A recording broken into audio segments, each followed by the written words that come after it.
My grandmother's name was Eva Cronenberg. This is some pictures of her from after the war. Eva Cronenberg was 12 years old when World War II broke out. She was living in Lodz, Poland, and with her mother, father, and her 3 sisters, Helen, Lillian, and Irka. Her father owned a factory, and Eva was an excellent student, and she loved to play the violin. After the war broke out, the German police came into their home and forced her father to sign papers to give his factory over to the German government. They then were forced to give up their home and were sent to the Radom ghetto, where they were forced to stay. The Radom ghetto was gated and surrounded by German police, and the Jews were not allowed to exit the gated ghetto. In the ghetto, there was a shortage of food and medical care. People were routinely rounded up and were killed or sent to concentration camps. Eva's mother, Carola, was sent to the Treblinka gas chambers and was killed. She was my great-grandmother. Her father, Abraham, my great-grandfather, was sent to a concentration camp in Austria and was killed there. When the Radom ghetto dissolved, Eva, aged 13, was sent to a concentration camp, Auschwitz-Birkenau. And later she was transferred to the concentration camp Bergen-Belsen. These are the same 2 concentration camps that Anne Frank was imprisoned in after she was caught by the Nazis. Eva was in the concentration camps with her sister Helen. She was separated from her sisters Lillian and Irka, who were sent to a different concentration camp. While in the concentration camps, Jews were routinely killed and forced to work hard labor with little food or water. Many people became sick from illness and died from disease or starvation. Others were killed in the gas chambers or were shot. Eva was in the camps with her sister Helen, and together they took care of one another. They shared food and motivated each other to survive. On April 15, 1954, the Bergen-Belsen concentration camp and all the prisoners were liberated by the British Armed Forces. Eva was 17 years old when the war ended. Jacob-Zysman was 16 years old when World War II broke out. The Polish government encouraged Polish men to go to eastern Poland to join the Polish army. Mike and his father, Fischl, traveled to eastern Poland, leaving Mike's mother, Malka, and younger brother, Ben, behind. When Mike and his father arrived at eastern Poland, it was chaos and there was no organized army. At the time, they had the choice either to return home or go east into Russia in efforts to escape the Nazis. Mike and his father chose to return home to his mother and his brother Ben. Soon after their return, their home was taken by the German army, and they were forced into the Radom ghetto, where they were fenced in and surrounded by German police with little food and medical care. Mike would secretly climb over the gates and sneak out of the ghetto. He had a friend who was not Jewish, who was a mechanic.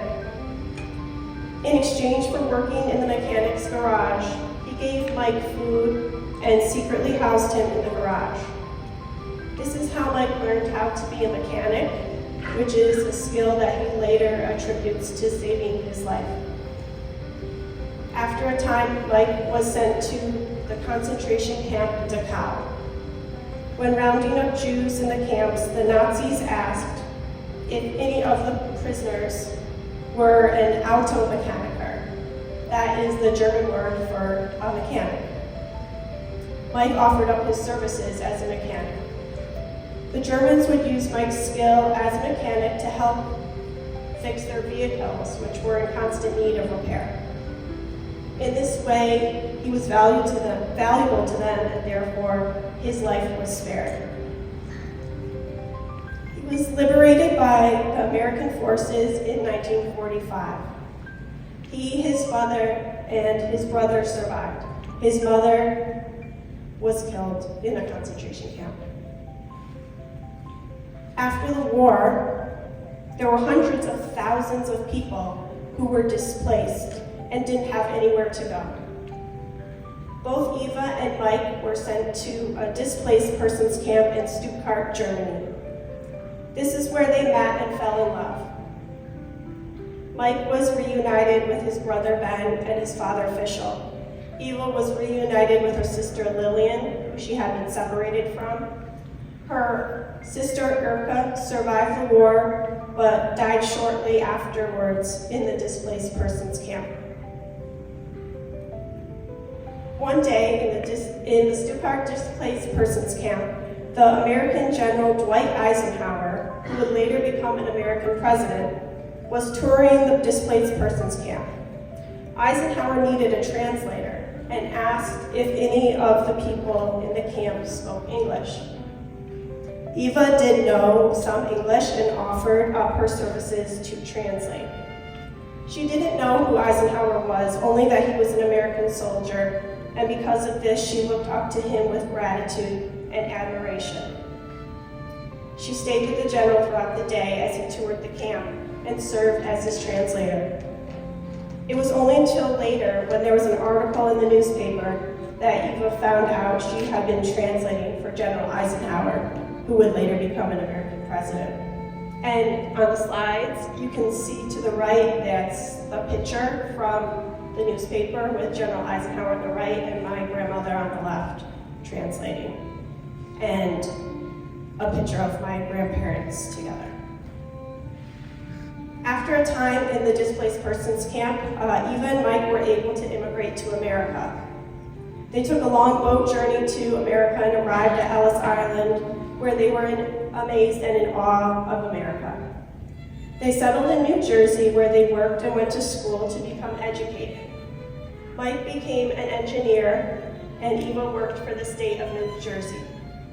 They had two sons, Andrew and Jules Zysman. Jules Zysman is my dad. My grandma and grandpa never talked about the war to us, although they both wrote memoirs and often spoke at colleges and universities and professional conferences about their experience in the war. Within the family, they were very private about their experiences. To me, they were just grandma and grandpa. There's me. On the right with my grandpa at the lake when I was little. And on the left, it's my grandmother, Eva, and I'm the baby. And the carriage on the left are my two sisters, or on the right, Emily and Alicia. Both my grandparents loved America and believed it to be the greatest country in the world. It is my hope that I can honor and respect them with sharing their story today. Thank you for listening.